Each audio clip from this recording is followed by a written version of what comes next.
कृष्णपादान् सहगणललिता श्रीविशाखान्वितांश्च अनर्पितचरीं चिरात् करुणया अवतीर्णकलो समर्पयितुमुन्नत उज्ज्वलरसांश भक्तिश्रियाम् हरिपुरटसुन्दरदुतीकदम्बसन्दोपित सदा हृदयस्कन्धरिस्फुरतु वः श्रीशचीनन्दन।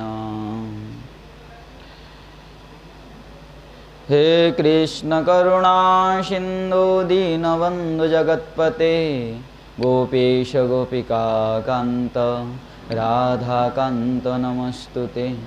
तप्त कांचन गौरांगे राधे वृंदावनेश्वरी वृषभानुसुते देवी तं नमामि हरिप्रिये। नारायणं नमस्कृत्य नरं चैव नरोत्तमं देवीं सरस्वतीं व्यासं ततो जयमुदीरये। पूर्वदिव्यरूपधारिणटवरवेशिनं गोधूलिधूसरतनो शिखिपुच्छधारिणं कटितटे पितधटे वनमालवेष्टितं धनञ्जयपण्डितेन कृष्णप्रेमदर्शितं। जय रूप सनातन भट्ट रघुनाथ श्रीजीव गोपाल भट्ट दास रघुनाथ। ए छय गोसाई करे चरण वंदन जा हईते विघ्ननाश अभीष्ट पूरन। वंशाकल्पतरुभ्यश्च कृपा सिन्धुभ्येव च पतितानां पावनेभ्यो वैष्णवेभ्यो नमो नमः। दुर्गमे पतिमिन्दस्खलत्पादगतेर्मुहुः सकृपादष्टिदानेन सन्तबलं बल। भक्तगोष्ठीसहिते गौरांग जय जय सुनीले भागवती कथा भक्तिलभः।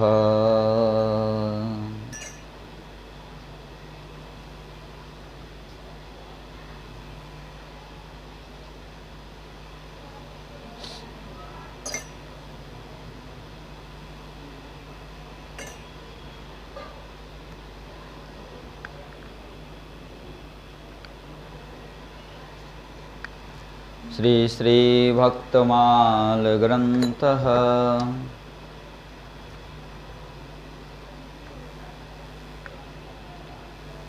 चौबीस प्रथम हरिवपुधरे तो चतुर्भुह कलियुग प्रकट। श्री रामानुज उदार सुधानिधि अवनिकल्पतरु विष्णु स्वामी विहित सिंधु संसार पार करूं।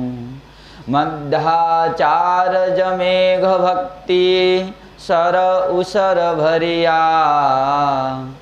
निम्बादित्य आदित्य कुहर अज्ञान जुहरिया। जन्म कर्म भागवत धर्म संप्रदाय थापि अघट। 24 प्रथम हरिवपुधरे तो चतुर्भुह कलियुग प्रकट। करुणा वरुणालय सर्वावतार सार शिरोमणि कलियुग पावन अवतार परम करुणा घन विग्रह प्रेमदाता भक्तवत्सल भक्त प्राणधन पतित पावन शिवनित्यानंद प्रभु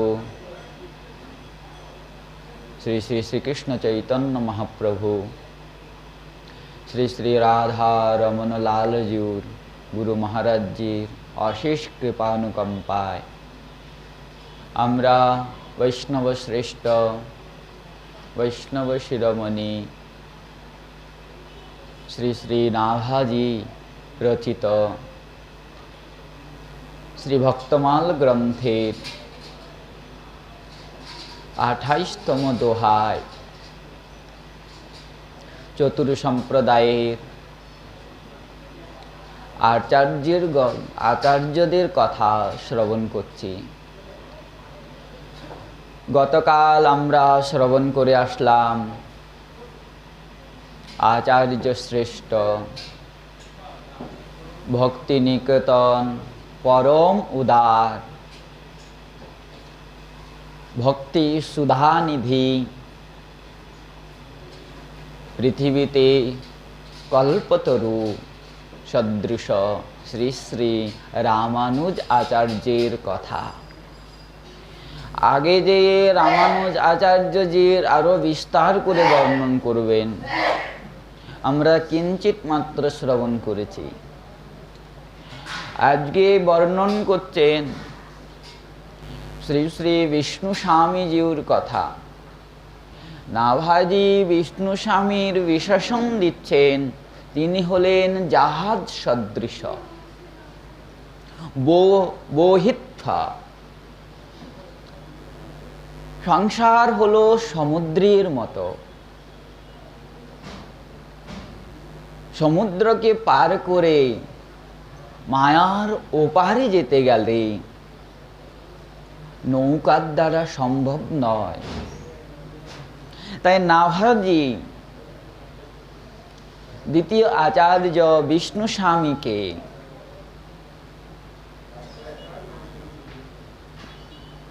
নৌকার সঙ্গে তুলনা করলেন না, ভবনিধি পার করার নৌকা বললেন না, বা নৌকার কান্ডারিও বললেন না, বললেন উনি হলেন জাহাজ সদৃশ। উনার চরণ যে আশ্রয় করবে, উনি যাকে যাকে কৃপা করেছেন, যাদেরকে কৃপা করেছেন, নির্ভয়ে সংসার সমুদ্রকে পার করে গেছেন। নৌকায় অনেক ভয়, জাহাজে বিন্দুমাত্র ভয় নাই। ভয় আছে? সমুদ্র পার করতে গেলে আমরা দুই জাহাজের আশ্রয় নিই, এক উড়াজাহাজ আর দ্বিতীয় জল জাহাজ। এই জগতে তাইলে ভবনিধি ভব সমুদ্রকে পার করতে গেলেও তো এরকম জাহাজের আশ্রয় করতে হবে। তাই বিষ্ণু স্বামীকে জাহাজের সদৃশ বললেন। এনার জীবনী এত পাওয়া যায় না, শাস্ত্রে তো বর্ণন নাই। আমি আজকে অনেকগুলো গ্রন্থ দেখলাম, কিন্তু কোথাও অত বিশেষ পেলাম না। খালি ভক্তমালেই কিঞ্চিত আছে। এনার জন্ম হয় মহারাজ বিক্রম আদিত্যের সংবৎসরের 600 বছর পর। বিক্রম আদিত্য জন্ম নিয়েছেন, ওনার যে শাসনকালের 600 বছর পর এনার আবির্ভাব হয় দ্রাবিড় দেশে। এনার পিতা পরম শাস্ত্রজ্ঞ ছিলেন, নাম হলো বেদস্বামী। এই বেদস্বামী রাজা পাণ্ডবিজয়ের কুলগুরুও ছিলেন এবং মন্ত্রীও ছিলেন। অল্প বিদ্বানকে কখনো রাজা রাজ্যের কুলগুরু বানান না।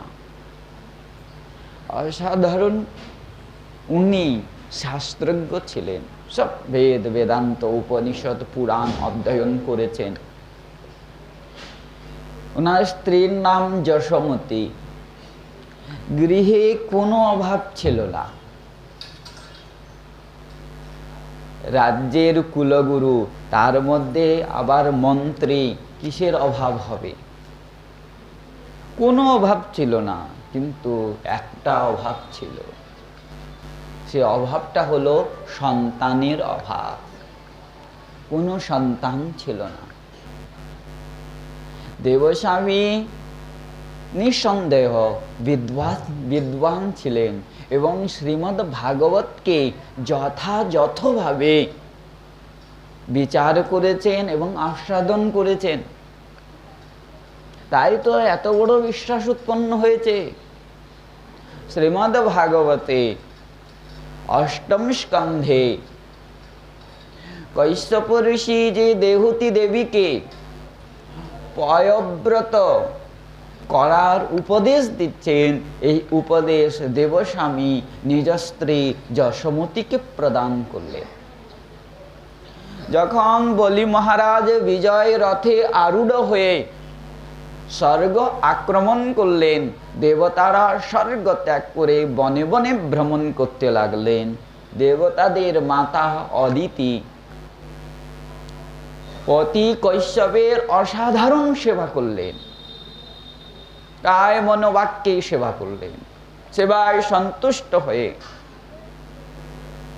ঋষিশ্রেষ্ঠ কশ্যপ নিজ স্ত্রী অদিতিকে বলছেন, তুমি আমার অনেক সেবা করলে, তোমার সেবায় সন্তুষ্ট, তুমি কি চাও?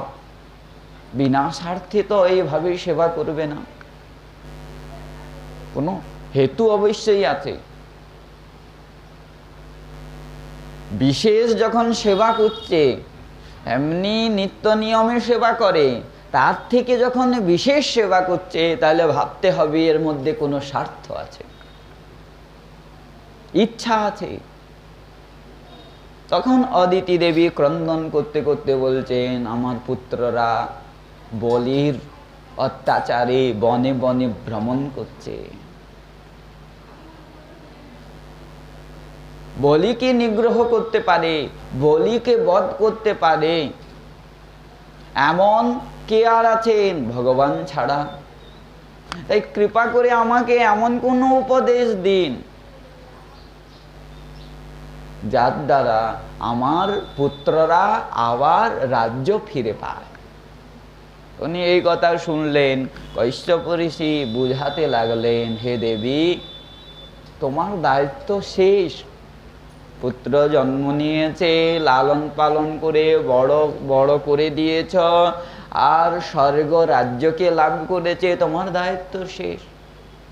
এ সংসারে কেউ কারণ নয়, কদেহ ভৌতিক আত্মা অনাত্মা কচ আত্মা প্রকৃতে পর।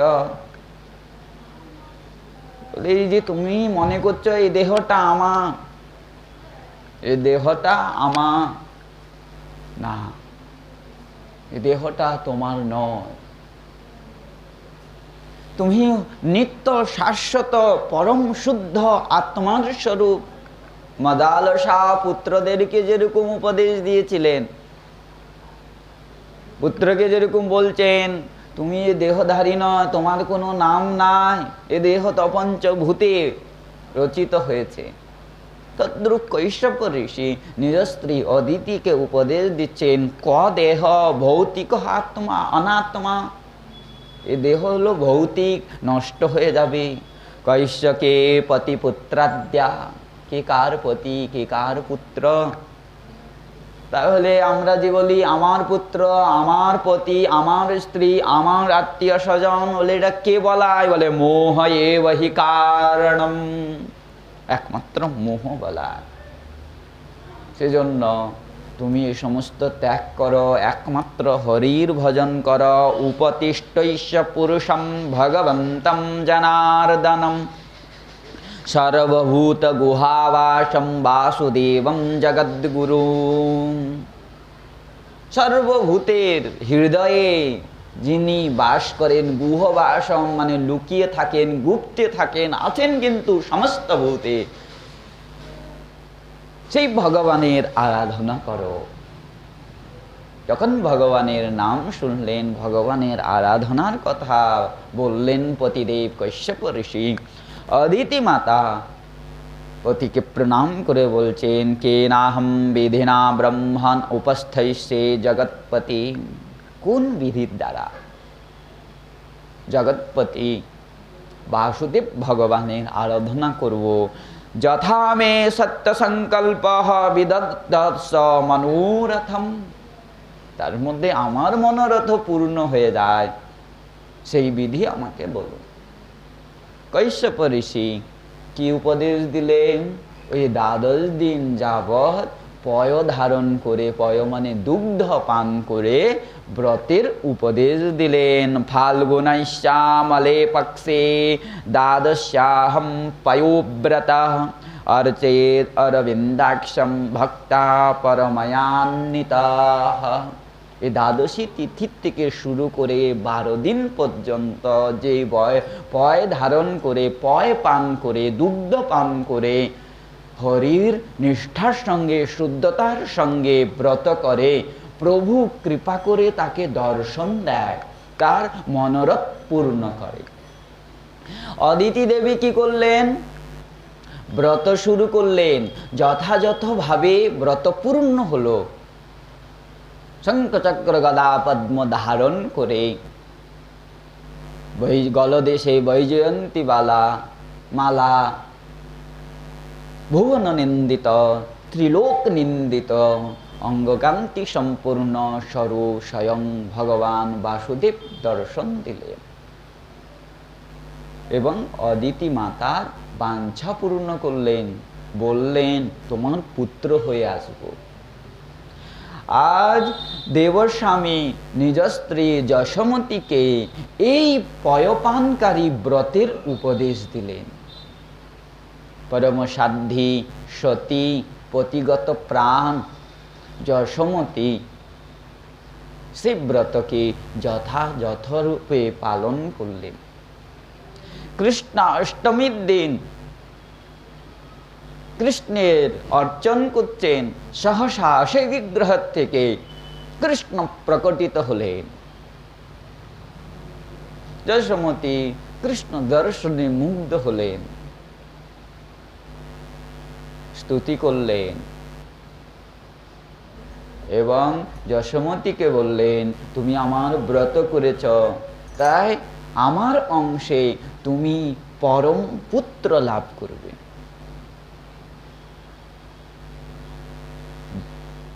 বিষ্ণু স্বামী যে ভগবত অংশ, এর প্রমাণ কি? বলে পয়পানকারী 12 দিনের ব্রত পালন করে অদিতি মাতা কি প্রাপ্ত করেছেন? কাকে প্রাপ্ত করেছেন? বামন ভগবানকে। তাহলে সেই ব্রতধারী যশোমতী কাকে প্রাপ্ত করবেন? সে ভগবত অংশকেই তো। আরো প্রমাণিত করছেন যে জগতে ভগবানের অবতার অসংখ্য অবতার। বলে পৃথিবীতে সুতমুনি জীব বলছেন, ঋষয় মানব দেবা মনুপুত্রা মহোজসা কলা সর্বে হরেরেব সপ্রজাপতয়োস্তথা।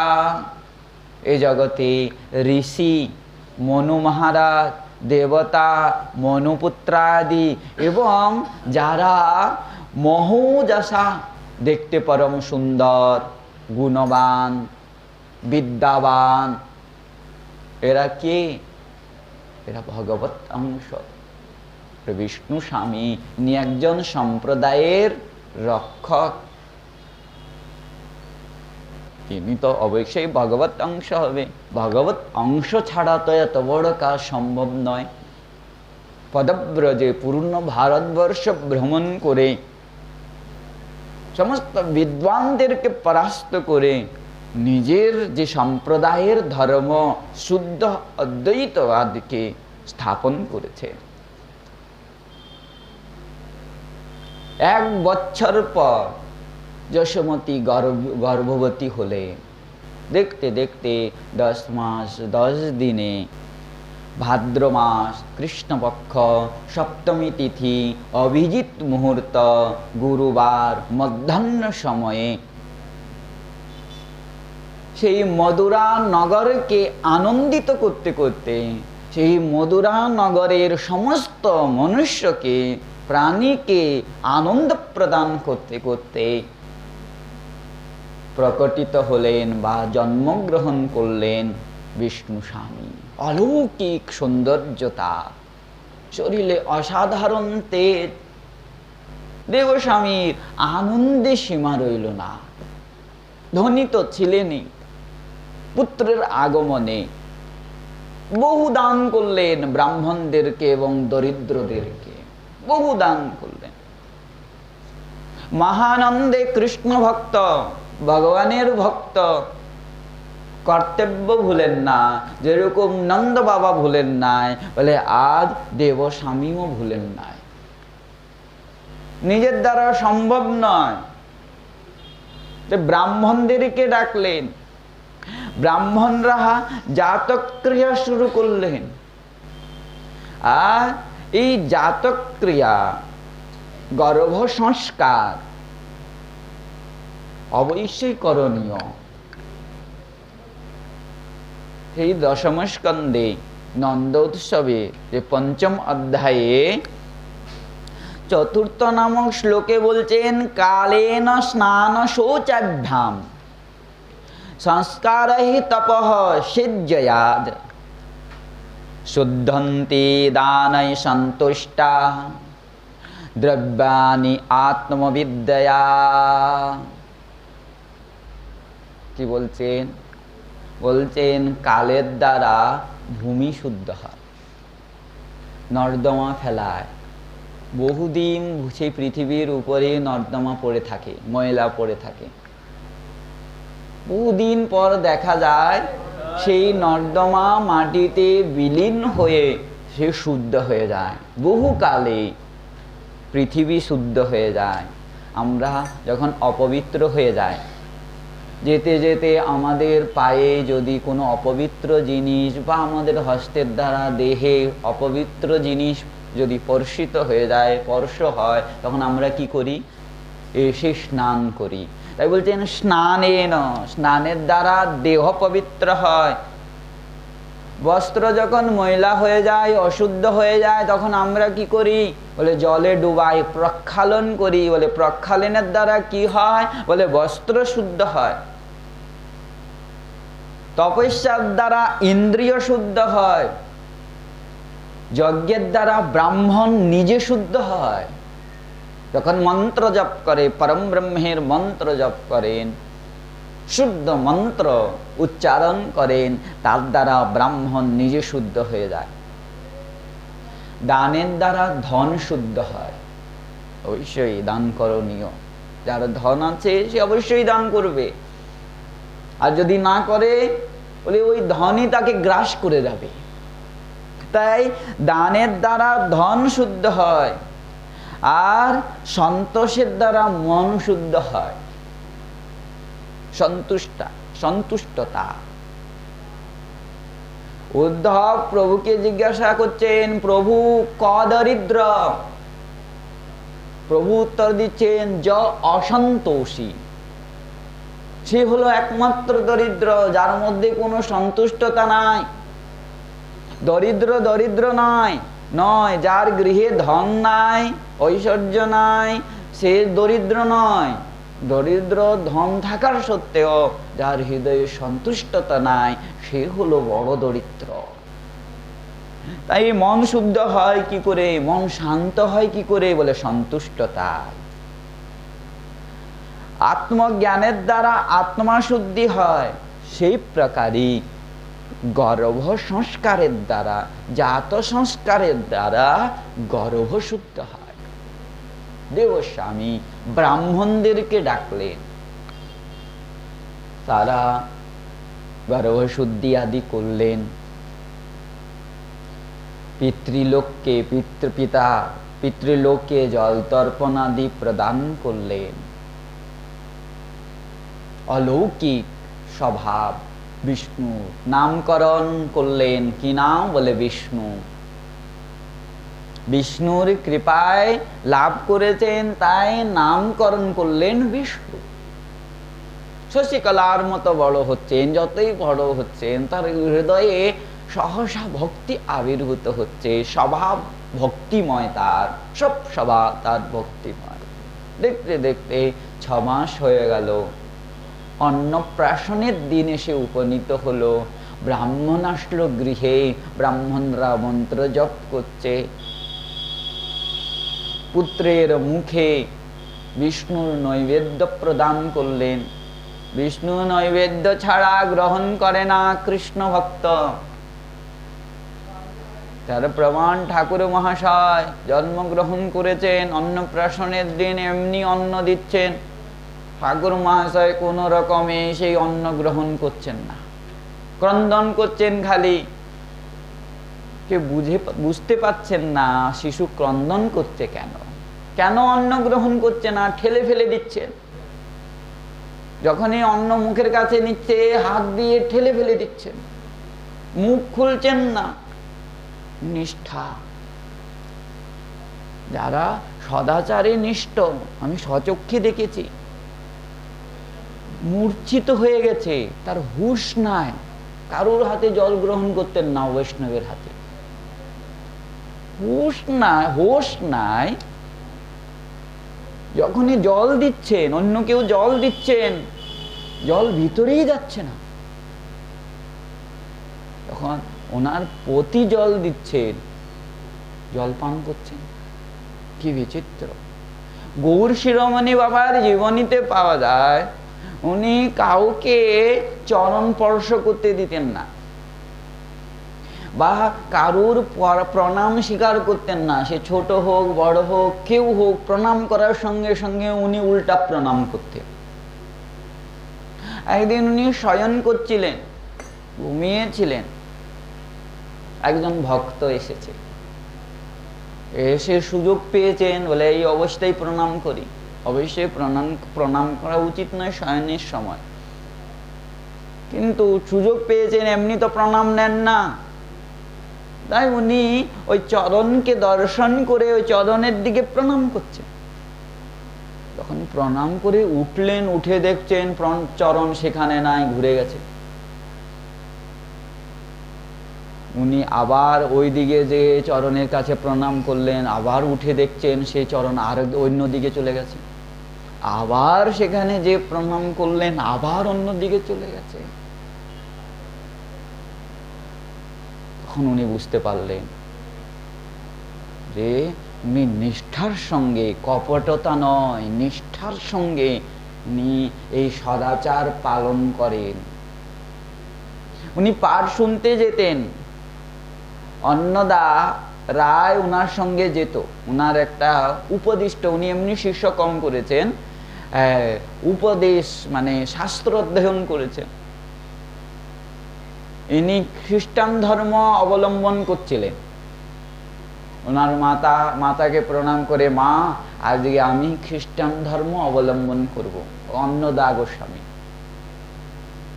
মা বলছেন, আমাদের কি বৈষ্ণব ধর্ম নাই? বলে, অনেক ঘুরেছি, অনেক বৈষ্ণব সঙ্গ করেছি, কিন্তু আমার যে প্রশ্ন, এই প্রশ্নের উত্তর কেউ দিতে পারে না, যথার্থ উত্তর আমি পাই নাই।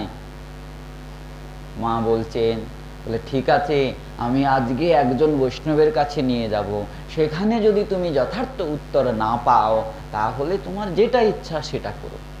বলে ঠিক আছে। গৌর শিরোমণি বাবার কাছে নিয়ে গেলেন। শ্রেষ্ঠ পণ্ডিত, যিনি শ্রীমদ্ ভাগবতে চৈতন্য চরিতামৃতের শ্লোক, চৈতন্য মহাপ্রভুর শ্লোক দর্শন করেছে। শ্রীমদ্ ভাগবতে ভাগবতের শ্লোক আছে, এটা সবাই জানে, সবাই দেখছেন, স্বর্ণাক্ষরে লেখা আছে, কিন্তু সেই দুই শ্লোকের মধ্যস্থলে শ্রীমন মহাপ্রভুর শ্লোক আছে, একমাত্র দুইজন দর্শন করেছে। উনি যখন কাটুয়ায় অবস্থান করছিলেন, একজন গৃহস্থের গৃহে ভাগবত পাঠ করার জন্য এক ব্রাহ্মণ এসেছেন। এনাদেরকেও নিমন্ত্রণ করেছেন ভাগবত শোনা। সব আসলেন, বড় বড় পণ্ডিতরা বসে আছেন, গোস্বামীগণ বসে আছেন, গৌর শিরোমণি বাবাও বসলেন। তিনি মঙ্গলাচরণ আদি করে শ্রীমদ্ ভাগবতের প্রথম স্কন্ধের প্রথম মঙ্গলাচরণ না করে, জন্মাদস্য না করে, উনি অনর্পিত চরিং চিরাত করুণয়া এই শ্লোক পাঠ করছেন। কে? ব্রাহ্মণ, যিনি ব্যাসাসনে বসে আছেন। শুনে আর গৌর শিরোমণি বাবা বলছেন, আপনি করছেন কি? ভাগবতের মঙ্গলাচরণ পড়েন? সেটা না পড়ে আপনি চৈতন্য চরিতামৃতের শ্লোক পড়ছেন। বলে আমি তো ভাগবতেরই তো মঙ্গলাচরণ পড়ছি। এই ভাগবতেই আছে এই অনর্পিত চরিং চিরাত করুণায় অবতীর্ণ কলো সমর্পয়িতুম উন্নত উজ্জ্বল রসাম সভক্তি শ্রিয়াম, এই শ্লোকটা আছে। গৌর শিরোমণি বাবার হয়ে গেল ক্রোধ। কি বলেন?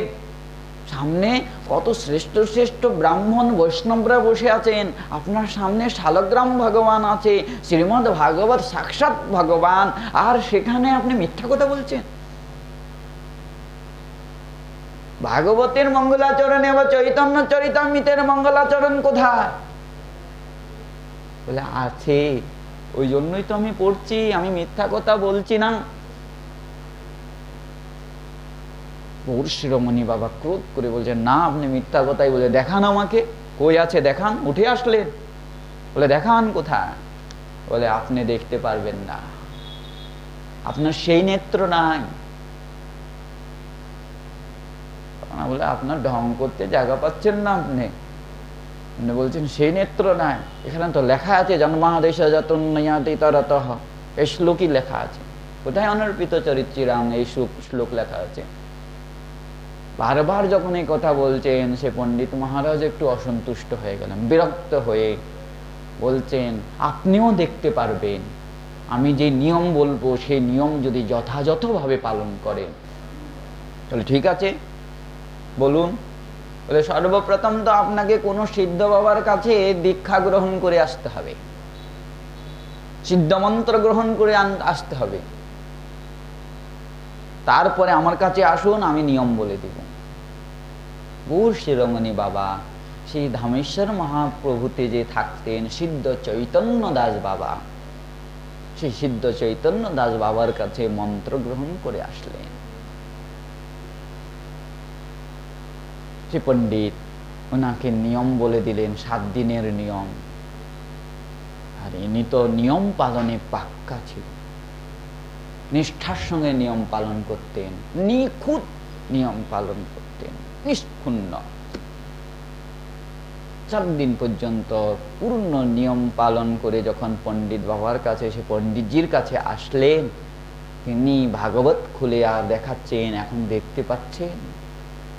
যখনই তাকালেন, সত্যি সত্যি দেখছেন অভিন্নত শ্রীমদ্ ভাগবত তো ভগবৎ স্বরূপ, অসম্ভব কিছু নয়। 2 নয়ন থেকে অশ্রু প্রবাহিত হতে লাগলো, পুলকিত হতে লাগলো। উনি মূর্ছিত হয়ে পড়ে গেলেন, সংসারে বৈরাগ্য উৎপন্ন হয়ে গেল। ছুটে আসলেন পদব্রজে বৃন্দাবনে। তারপরে যে উনি ভাগবত ব্যাখ্যা করতেন, ভাগবত ব্যাখ্যা করতেন, চৈতন্য পর ব্যাখ্যা করতেন। ভাগবত যখনই উনি প্রতিদিন যমুনার তীরে উনি ভাগবত পড়াতেন বৈষ্ণবদেরকে, একমাত্র বৈষ্ণব বিদ্যার্থীদেরকে পড়াতেন।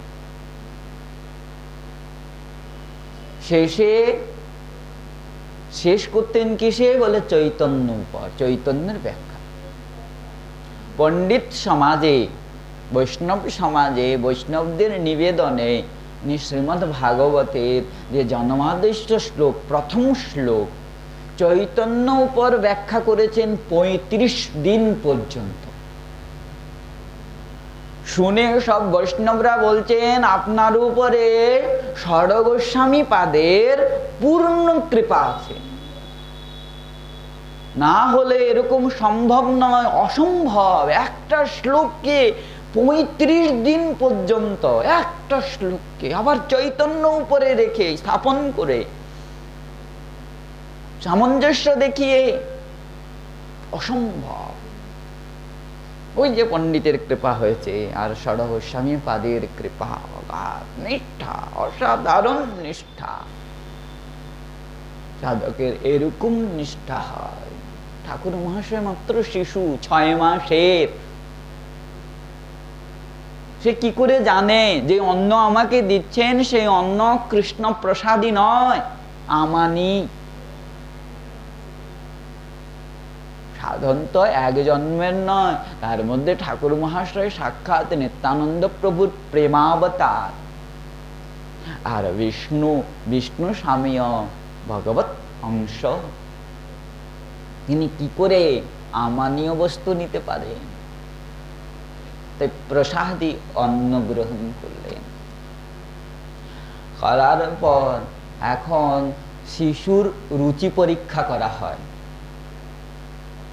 চারদিকে সাজানো হয় খেলনা, তারপরে নানা রকমের গ্রন্থ, শাস্ত্র গ্রন্থ। কোনটায় রুচি তদ্রু সাজানো হলো চারদিকে। শিশুকে ছেড়ে দেওয়া হলো। শিশু হামাগুড়ি দিতে দিতে দিতে যে ব্রহ্মসূত্রের গ্রন্থ, সে ব্রহ্মসূত্রের গ্রন্থ নিয়ে আর বক্সে চেপে ধরলেন। শ্রীমন মহাপ্রভুর লীলায় এই প্রকারেই আছে। মহাপ্রভু কি করলেন? হামাগুড়ি দিতে দিতে শ্রীমদ ভাগবতকে জড়িয়ে ধরলেন। সবাই হরিবোল হরিধ্বনি করতে লাগলেন। সবাই বুঝতে পারলেন ভবিষ্যতে এই বালক শ্রেষ্ঠ পণ্ডিত হবে, শ্রেষ্ঠ বিদ্বান হবে, শশীকলার মতো বড় হচ্ছেন। যখন বিষ্ণু স্বামী হাঁটতে লাগলেন, নগরে নগরে ভ্রমণ করতে লাগলেন, তেনার অলৌকিক রূপ, অদ্ভুত দেহের কান্তি, অলৌকিক লাবণ্য, অপ্রতিম প্রতিভা, দিব্য আকর্ষণ, এটা একমাত্র ভগবৎ স্বরূপে হয়, মহাপুরুষের মধ্যে হয়। শ্রীকৃষ্ণ বলরাম যখন নগরে ভ্রমণ করতেন, বা শ্রীমন মহাপ্রভু যখন নবদ্বীপে ভ্রমণ করতেন, বা নিত্যানন্দ প্রভু যখন একচক্রা নগরে ভ্রমণ করতেন, নগরবাসীরা নিজের নিজের কর্ম ত্যাগ করে অনিমিষ নয়নে দর্শন করতেন। নিজের সন্তানকে যত ভালোবাসতেন না, তত ভালোবাসতেন নিত্যানন্দ প্রভুকে, শ্রীমন মহাপ্রভুকে, কৃষ্ণ বলরামকে। বলে তদ্রু এখানেও তাই। নিজের সন্তানকে, নিজের আত্মীয় স্বজনকে অত ভালোবাসতেন না যত ভালোবাসতেন এই বিষ্ণু স্বামীকে, বিষ্ণুকে। সবাই পরস্পর পরস্পর আলোচনা করতেন, এই সাধারণ বালক নয়, ভবিষ্যতে এই মহাযোগেশ্বর এসেছেন সেই দেবস্বামীর গৃহে। ধন্য দেবস্বামী যশোমতীর সৌভাগ্য, যে প্রকার পুত্রকে পেয়েছে। কোন কোন সরল সাক্ষাৎ বিষ্ণু দর্শন করতেন তেনার মধ্যে। যজ্ঞ উপবীতের সময় উপনীত হলো। ব্রাহ্মণগণ নিমন্ত্রিত হলেন। গৃহে মহা অনুষ্ঠান।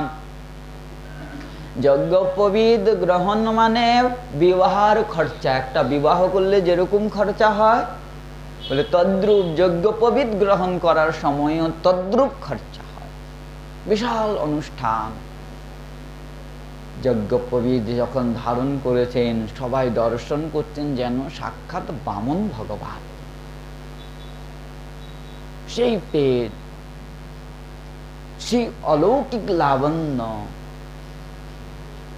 সেই হাসি, আর বক্সে যজ্ঞোপবীত। গুরুকুলে পাঠালেন। অল্প দিনে ব্যাকরণ, ন্যায়, পুরাণ সব অধ্যয়ন করে নিলেন। খালি অধ্যয়ন তোতা পাখির মতো মুখস্থ করলেন না, যথাযথভাবে হৃদয়ঙ্গম করলেন। বুঝতে পারলেন জীবের একমাত্র স্বরূপ হলো কৃষ্ণদাস। জীবের একমাত্র কর্তব্য কৃষ্ণের ভজন করা। নিষ্ঠার সঙ্গে ভজন করতে লাগলেন, কঠোর সাধনা। নিষ্ঠার সঙ্গে ভগবত দর্শনের আকাঙ্ক্ষায় নিয়মের সঙ্গে ভজন করতে লাগলেন। উত্তর উত্তর উৎকণ্ঠা বাড়তে লাগলো। অনেকদিন এইভাবে নিয়ম করলেন, ভজন করলেন, তাও ভগবত দর্শন হয় না। মনে অনুতাপ উৎপন্ন হলো। আহার আদি ত্যাগ করলেন, ত্যাগ করে আরাধনা করছেন। আর এরকম আরাধনা না করলে ভগবত দর্শন হয় না।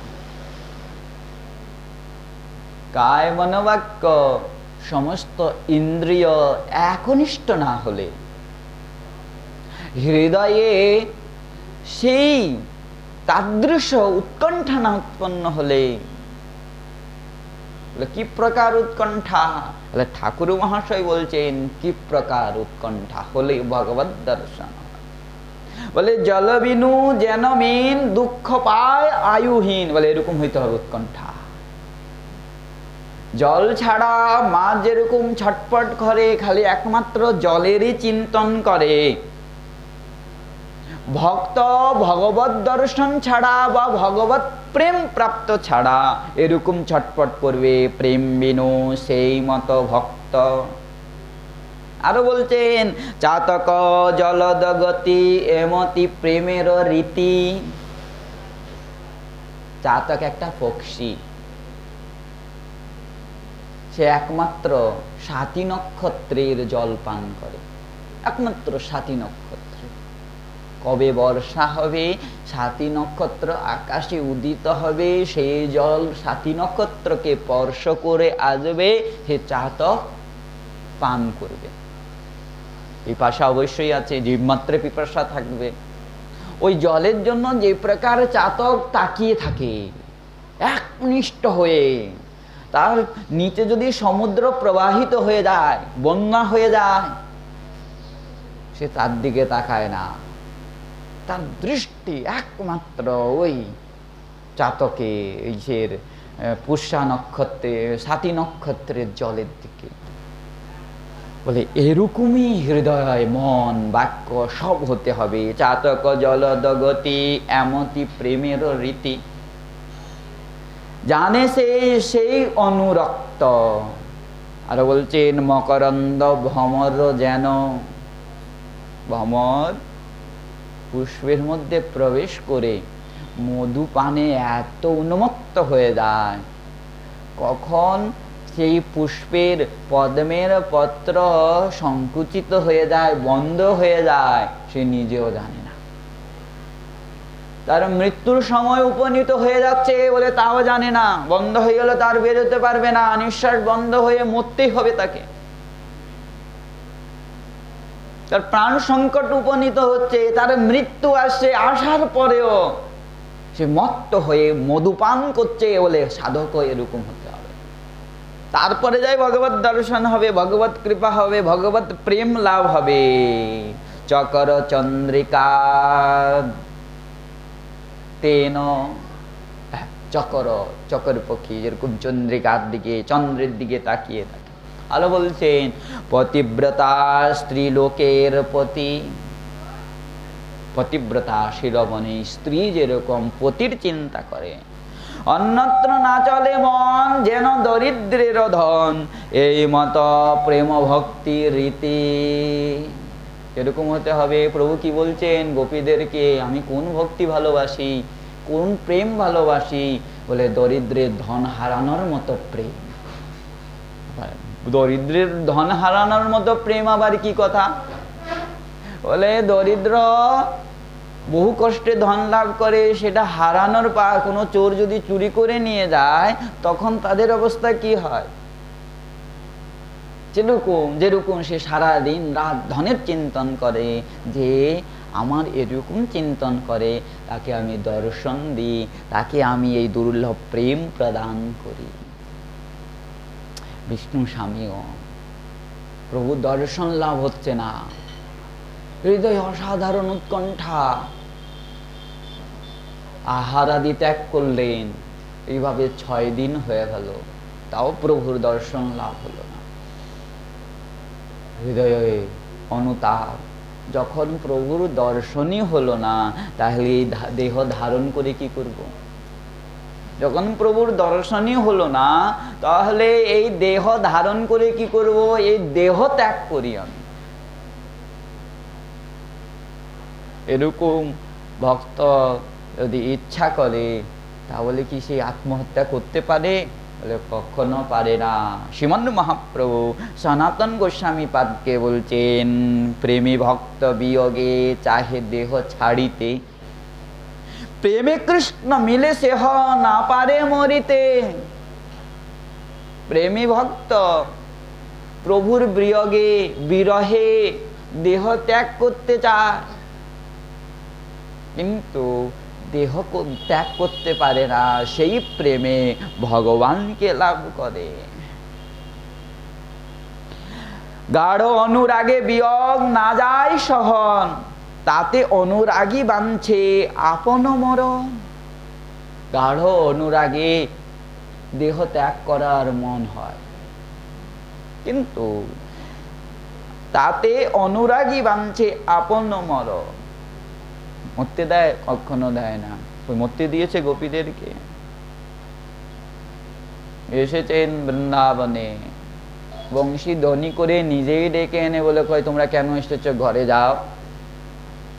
গোপীরা কি বলছেন? সিঞ্চাঙ্গনস্তধরামৃতপূরকেন হাস্যাবলোক কলগীত জহিচ্ছয়াগ্নিম নচেদ বয়ম বিরহজগ্নুপযুক্ত দেহা ধ্যানেন জামপদയോ পদবিংশখেতে।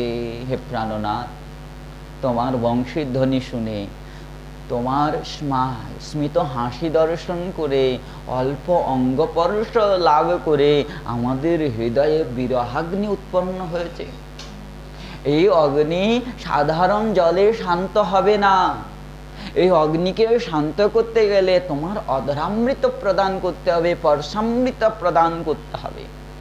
তুমি সেই অধরামৃত আমাদেরকে এবং পরশামৃত আমাদেরকে প্রদান করো।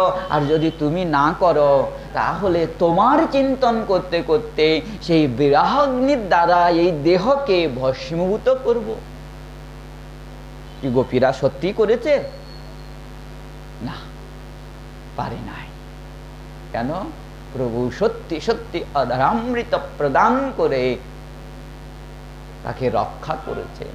যখনই যখনই এমন বিপদ এসেছে, তখনই তখনই প্রভু কোনো না কোনো ছলে রক্ষা করেছেন। যেরকম সনাতন গোস্বামী পাদকে উপদেশ প্রদান করে শ্রীমন মহাপ্রভু রক্ষা করেছেন, যেরকম মুরারি গুপ্তের গৃহে যেয়ে মুরারি গুপ্তকে রক্ষা করেছে, সেরকম নামদেবকে রক্ষা করেছেন বিঠ্ঠলনাথ। নামদেব এখনো বালক, তার দাদু বামদেব বিঠ্ঠলনাথের সেবা করে। মনে মনে ভাবে, আমাকে যদি দাদু সেবা দিত তাহলে আমি সেবা করতাম। এই কৃত্রিম খেলনার ভগবান বানিয়া আর ভগবানের সেবা আদি করে।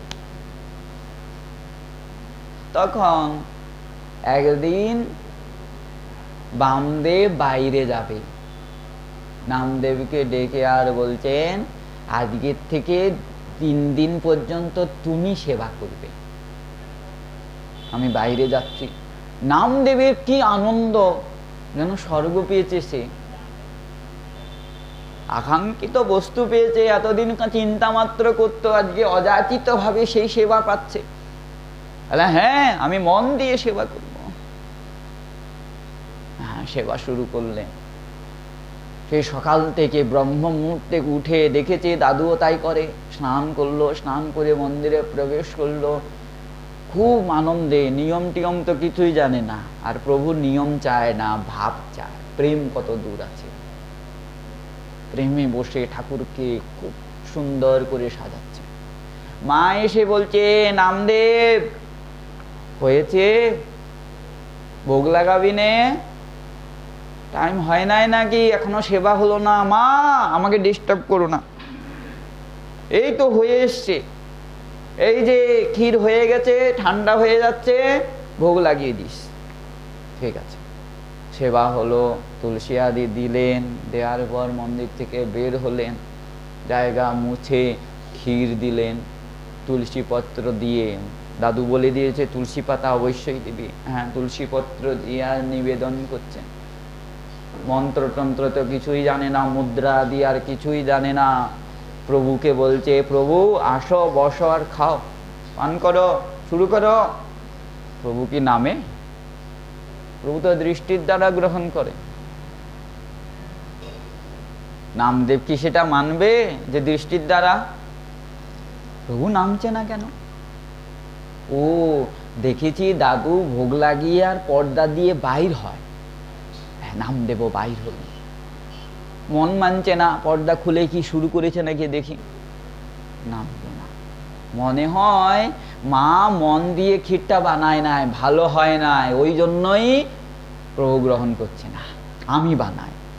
আবার দুধ নিয়ে আসলো, নিজে চুলা জ্বালালো, দুধ বসালো, গাঢ় করে গরম করলো, করার পর চাল দিল, খাওয়া দাওয়া নাই, ওই করছে সারাদিন।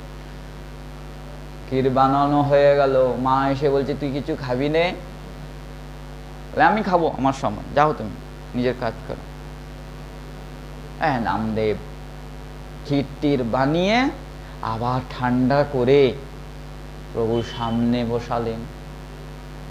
প্রভু আর নামে না, তখন রাগ হয়ে গেল, দাদুর হাতে খাওয়া আমার হাতে খাবে না? তোমার সেবার যোগ্য আমি নয়? আমি নিজের হাতে ক্ষীর বানিয়েছি, গ্রহণ করবে না? যখন সেবার যোগ্য আমি নয়, তাহলে আমি বেঁচে থেকে কি করব?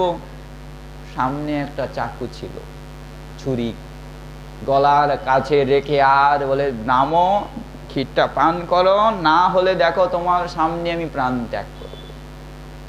প্রভু কি চায়, পারে, সম্ভব? সত্যি সত্যি নামলেন, সাক্ষাতে নেমে বসলেন, নিবেদন করছে, বাবা ভয় লাগছে আমার, তুমি চাকুটা নিচে রাখো, তোমার সামনেই পান করছে। সব পান করে গেল, খালি বাটি। মা বলছে কোথায় গেল ক্ষীর? নামদেব, প্রভু সব খেয়ে নিয়েছে।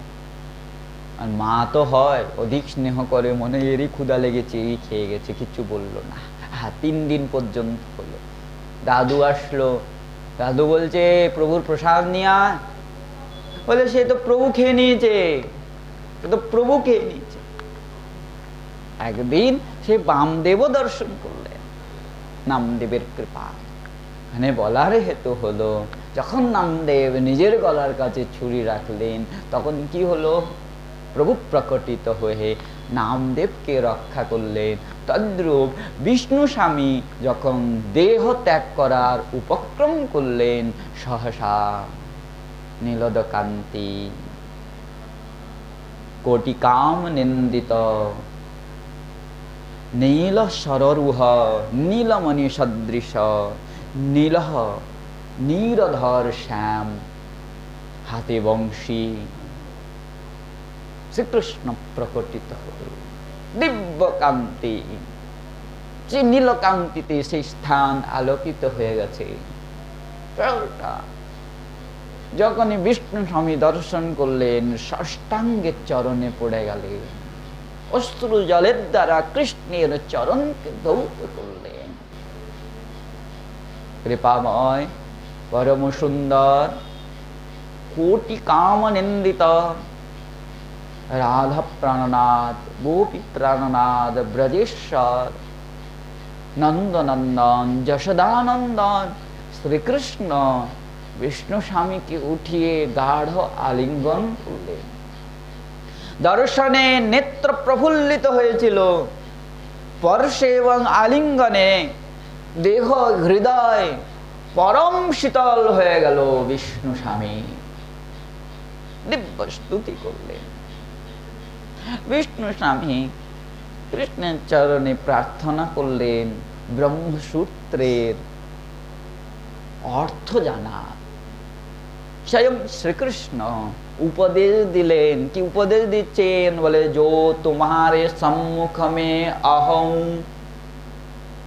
হে বিষ্ণু, যে আমি তোমার সামনে দাঁড়িয়ে আছি, সৌ সদা সবমে মে রহং, আমি সর্বভূতের হৃদয়ে অবস্থান করি। মোহিত জি আর তত্ত্ব হে কই, আমার ছাড়া আর দ্বিতীয় কোনো তত্ত্ব নাই।